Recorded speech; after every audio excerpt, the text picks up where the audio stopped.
दोस्तों नमस्कार, मैं श्री राजेश सिंगलॉजी के सत्र में आप सबका स्वागत है। अब बांग्लादेश फिर अब ईस्ट पाकिस्तान बनने की राह पर चल पड़ा है। दरअसल ईस्ट पाकिस्तान बनने के लिए पाकिस्तान को की तरह बांग्लादेश को बिहेव करना होगा और कुछ करने की जरूरत नहीं है। ईस्ट पाकिस्तान बनने की दो तीन मुख्य शर्तें हैं। एक, हमेशा डिनाइल मोड में रहो। दूसरा, कभी सच बोलो नहीं। तीसरा, अपनी आवाम को किसी एक अलग तक के बत्ती के पीछे लगा दो। बस आप पाकिस्तान बनने की योग्य हो गए। और यही सारी चीजें बांग्लादेश में हो रही है। 5 अगस्त 2024 के पहले कहा जा रहा था कि बांग्लादेश की अर्थव्यवस्था बड़ी तेजी से ग्रो कर रही है और बांग्लादेश की पर कैपिटा इनकम भारत से बस थोड़ी ही कम है। बांग्लादेश का गारमेंट इंडस्ट्री फल फूल रहा था। सारी चीजें एक तरह से पटरी पर थी। लेकिन अचानक 5 अक्टूबर 24 को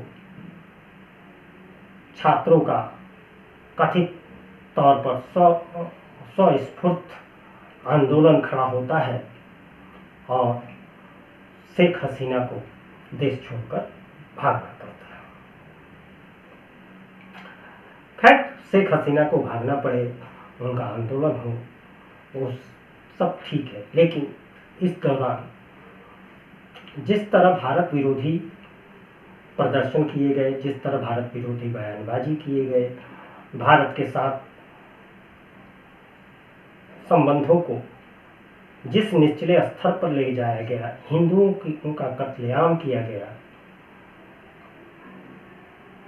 और इसी तरह से वहां कट्टरपंथी मुस्लिम मानसिकता फिर सर उठाने लगी जमात के नेतृत्व में।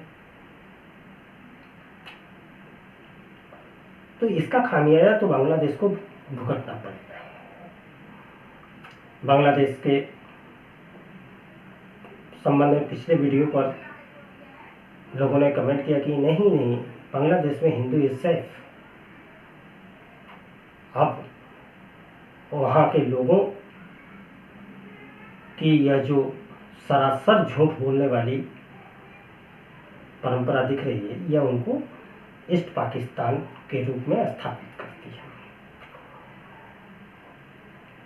मैं तो प्रधानमंत्री नरेंद्र मोदी से आग्रह यह करूंगा कि पिछली सरकार की बहुत सारी चीज़ों को उलट पलट रहे हैं। तो पूर्व प्रधानमंत्री इंदिरा गांधी ने 1971 में जिस तरह मुक्ति वाहिनी को सहयोग देकर पाकिस्तान को तोड़ा था और ईस्ट पाकिस्तान को बांग्लादेश के रूप में बनाया था, तो मोदी को भी ऐसे कुछ कार्य करने चाहिए जिससे कि बांग्लादेश ईस्ट पाकिस्तान फिर बन जाए, फिर मूल अपने उसकी भी घर वापसी हो जाए। अभी बांग्लादेश को अमेरिका से, वर्ल्ड बैंक से कुछ आर्थिक सहयोग मिल रहे हैं। सहयोग कहने का मतलब ग्रांट नहीं है, ये लोन ही है। और इसके बिना पर बांग्लादेशी सरकार उछल कूद कर रही, लेकिन वह भी अच्छी तरह जानती है कि भारत के साथ संबंधों को बिगाड़ कर वह प्रगति के पथ पर या नॉर्मल लाइफ नहीं गुजार सकते, क्योंकि उनकी बहुत सारी चीज़ें जो है वह भारत के साथ जुड़ी हुई हैं। इसके पहले हम देख चुके हैं कि वहाँ से कैसे कैसे बयान आते रहे। बांग्लादेश के एक प्रोफेसर, उन्होंने तो यहाँ तक कहा था कि पाकिस्तान के साथ उन्हें न्यूक्लियर सुरक्षा को लेकर डील करनी चाहिए, ताकि जरूरत पड़े तो पाकिस्तान अपने एटमी हथियार के साथ बांग्लादेश को सहयोग दे सके। यह बांग्लादेशियों के तात्कालिक अभिमान को थोड़ा ऊंचा उठा सकता है, लेकिन वीरान भर के इस देश का भारत के साथ अगर कुछ ऐसी स्थिति आती है तो क्या हश्र होगा, इसकी कल्पना भी नहीं की जा सकती है।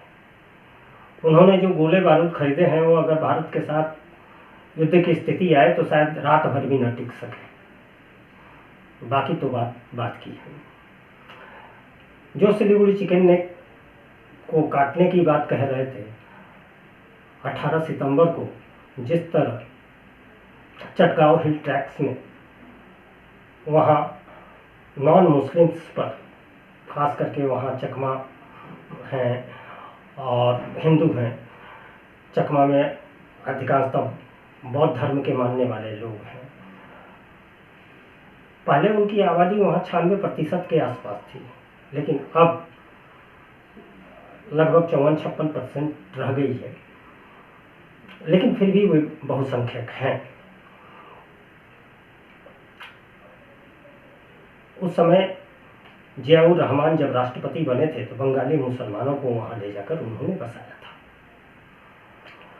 अब इन बांग्लादेशी जो हैं ये पाकिस्तान से अपनी बांग्ला संस्कृति को लेकर और उसको बचाने के लिए, अपनी भाषा को बचाने के लिए, यह भी उनका एक मुद्दा था जो पाकिस्तान से अलग हुए थे। लेकिन अब ऐसे में यह भी सुनने में आ रहा है कि वे अपने राष्ट्रगान को बदलना चाह रहे हैं। हालांकि सरकार ने इससे मना किया है, लेकिन वहाँ यह आवाज़ें उठनी शुरू हो गई है कि राष्ट्रगान उनका भी कविगुरु रविंद्रनाथ टैगोर ने ही लिखा था और उन्हें अब उर्दू चाहिए। तो भैया उर्दू क्यों चाहिए? उर्दू पाकिस्तान की कोई भाषा नहीं है, वो हिंदुस्तान की भाषा। अगर हिंदुस्तान से नफरत करते हो तो फिर उर्दू को क्यों अपनाते हो? पाकिस्तान ने तो जबरन उर्दू पर कब्जा जमाया हुआ है। उर्दू भारत के उत्तर प्रदेश के लखनऊ और आसपास के इलाकों में जन्मी पली बढ़ी, और उर्दू तुम्हारी भाषा होने का दावा करते हो, बिल्कुल कान पकड़ लो, क्योंकि अगर भारत से नफरत करते हो तो उर्दू से भी नफरत करना सीख लो। इन सब चीज़ों के बरक्स अगर हम देखें तो बांग्लादेश में जिस तरह कट्टरपंथी मानसिकता बढ़ रही है, अगर इसे कंट्रोल नहीं किया गया, वहाँ की सरकार अगर कंट्रोल नहीं करती है तो उसे गंभीर खामियाजा भुगतना पड़ सकता है। बांग्लादेश की अर्थव्यवस्था कैसे डामाडोल हुई है, इस बात को यूनुस अच्छी तरह समझते हैं, और उसकी बानगी इसलिए देखी जा सकती है कि कुछ दिनों पहले बांग्लादेश ने भारत को निर्यात होने वाली हिल्सा मछली पर प्रतिबंध लगा दिया था। ठीक है, कोई बात नहीं, ऐसा नहीं है कि भारत के जो लोग हिल्सा मछली खाने के शौकीन हैं वे बांग्लादेश पर ही निर्भर हैं। उड़ीसा में भी हिल्सा मिल जाती है, गंगा नदी में भी झारखंड वगैरह वाले बंगाल के हिस्से में मिल जाती है। हिल्सा मछली के और बहुत सारे विकल्प हैं, और भारत के लोगों के पास इतना पैसा है कि वे ऊंची कीमत देकर भी हिल्सा ले सकते हैं। लेकिन इस बात को जब समझ गए तो मोहम्मद यूनुस ने घोषणा की कि दुर्गा पूजा के समय 3000 टन हिल्सा का निर्यात वो भारत को करेंगे। जब आपने एक बार बैन लगा दिया तो भारत के जो व्यवसायी हैं उन्होंने वैकल्पिक रास्ते ढूंढ लिए। अब आपके 3000 टन हिल्सा निर्यात करने के लिए तो भाई खरीदने वाला है कौन? इसके साथ ही झारखंड से अडानी ग्रुप द्वारा जो बिजली की सप्लाई की जाती थी उसमें भी कटौती कर दी गई है, और उसके कटौती करने के फलस्वरूप बांग्लादेश में जो पावर प्लांट है वो फुल कैपेसिटी पर चलाई जा रही है, वो 100 कैपेसिटी पर चल रही है, और किसी भी पावर प्लांट को कभी भी 80% से ऊपर नहीं किया जा सकता, क्योंकि वह कभी भी कोलैप्स हो सकता है। उसके मेंटेनेंस की ज़रूरत पड़ती है, और वह 20% जो कैपेसिटी बचाई जाती है उसमें मेंटेनेंस का कार्य होता है। वह दिन दूर नहीं अगर ऐसी ही स्थिति रही तो पूरा बांग्लादेश अंधेरे में लौट जाएगा और फिर घासलेट के ज़माने में उसे आना पड़ेगा।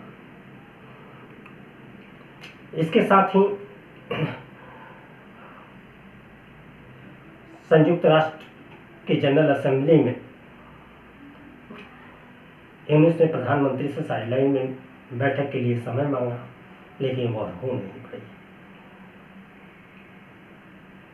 भारत सरकार और खासकर मोदी सरकार ये जानती है अच्छी तरह से कि कब किसे टाइट करना है और किसे ढीला छोड़ना है। तो बांग्लादेशियों को फिर ईस्ट पाकिस्तान में के रूप में अपनी पहचान को बनाने के प्रयास के लिए हम भारतीयों की तरफ से बधाई। यह वीडियो आपको कैसा लगा अपना कमेंट जरूर साझा करें, वीडियो को लाइक करें और शेयर करें। नमस्कार।